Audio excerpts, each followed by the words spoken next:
Hi guys, welcome to week 2 and 3. These are quick little clips of something I drew in Mexico on my trip. It's July 26th. I'm literally stuck in bed because my head hurts so much that I literally can't get up. I literally get up and it makes me want to throw up. I think it might be a migraine.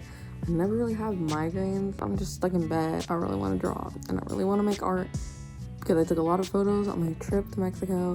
I want to do stuff, but kind of bedridden for right now. Hopefully tomorrow I can do something. Welcome back guys to week 2 and 3. I decided I'm going to combine the weeks together because I feel like it might be a lot for me to try to film all of my drawing and edit it all because it's kind of a lot of work for me to do it while I'm also starting work up in a week, and then also going to a class, going to college at the same time. I finished one of my classes, thank God, because it was the worst class ever, and I literally just it was just note reading, and I hate note reading classes. They're my worst thing ever, and I literally studied, read all the notes just to fail the exam. So I'm probably gonna have to take that class again, but whatever. This class I actually like, and hopefully it'll keep me motivated to do my classwork in the morning and then try to edit and film in the afternoon with my schedule right now. But besides that, I wanted to talk about how I'm doing with this challenge, how I'm feeling about this challenge, even though I'm kind of behind on it, and what I do and don't like about it. Then I also just wanted to give my quick opinions and personal thoughts on the situation that happened with the Blue Period author. But first, let me just talk about the challenge.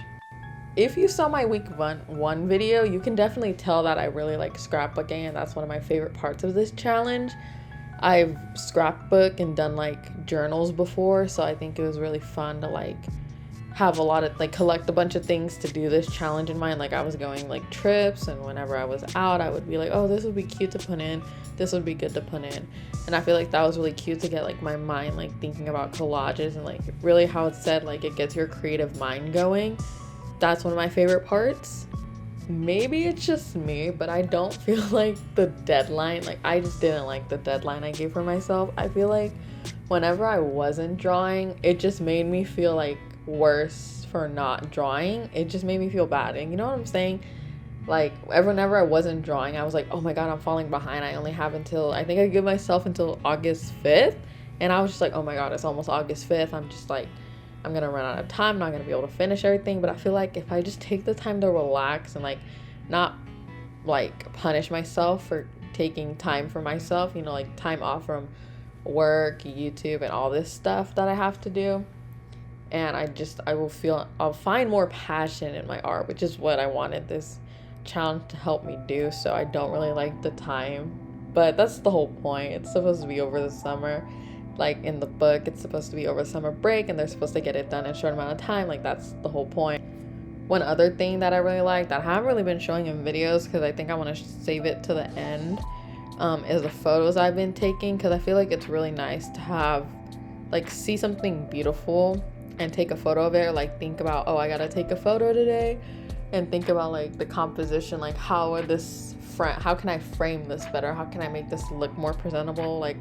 I've been in photography before, I've done photography type things, and I feel it's really nice to think about angles and stuff like that. Sometimes it's hard when you're not in a position, you see something you want to take a photo of, but you just don't have the time or effort or energy to stop and do it. But I feel that's a really nice part of this challenge that I've been liking a lot.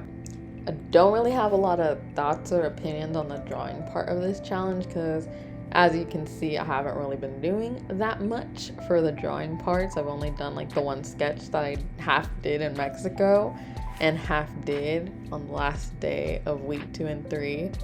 So yeah, hopefully in the upcoming weeks, or the next 2 weeks, I will do a lot more drawing, because I think I can fill out the sketchbook I have, and I think that might be my goal, is to fill out this one sketchbook I have of a bunch of different still life drawings. I don't know if the watercolors are supposed to be still life too, so maybe I'll just leave it up to my choice, but I think they're supposed to be still lifes too, and I've never done still lifes with watercolor, so that's gonna be interesting to do.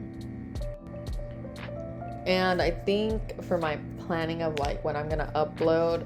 Next week is gonna be sorry if you heard me cracking my knuckles just now. I know people don't like that sound, but next week is gonna be a quick video of a little vlog I took and when I went to Mexico. It was a really quick and spontaneous trip, so it was just like a bunch of little clips. That'll be next week's video, and I think after that, in 2 weeks, I'm gonna upload week 4 and 5, and I think my last Blue Period video of this art challenge will be about all the art I did and my final thoughts and opinions. Now for the issue with the Blue Period author. This is just gonna be my personal thoughts and opinions. It's just gonna be like basic information. If you want to know more about it, you can go to Twitter, but also trigger warning or content warning for pedophilia, incest, and not safe for work stuff. I'm not gonna be telling anyone how you should feel about it. It's just my opinion. So as you can see, if you saw my other videos on this, I bought like 7 manga already. I've bought like an acrylic stand of Yatura, the main character, Blue Period, and I've bought like the Blue Period Yatura Nenjoy. Like I pre-ordered it and it's coming in October. I've given money and support to this author already, so I don't really see a point in like damaging or burning or throwing away my manga that I've already spent like my personal money on. So I'm just gonna keep the stuff because I like the story on its own, separating and not thinking about the author. Like if I go back and read the manga, I'm not gonna be thinking about what the author has done because I feel like that stuff is just gross in general, and I don't really want to be thinking about what they draw in their own personal time. I also feel like people shouldn't be telling people like, oh, you're reading Blue Period, you shouldn't be reading it because of what the author has done.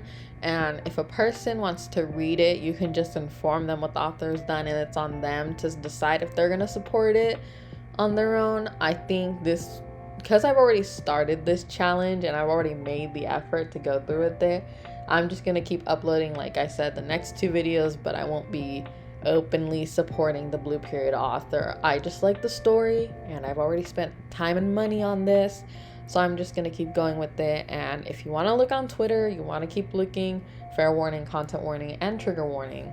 There's a lot of stuff on there you might not want to see, but you can decide for yourself. You want to keep supporting them. If you don't want to watch these videos because you don't like supporting the Blue Period in any aspect at all, feel free to not watch them or just wait for my next videos. But that's just my personal opinions on this.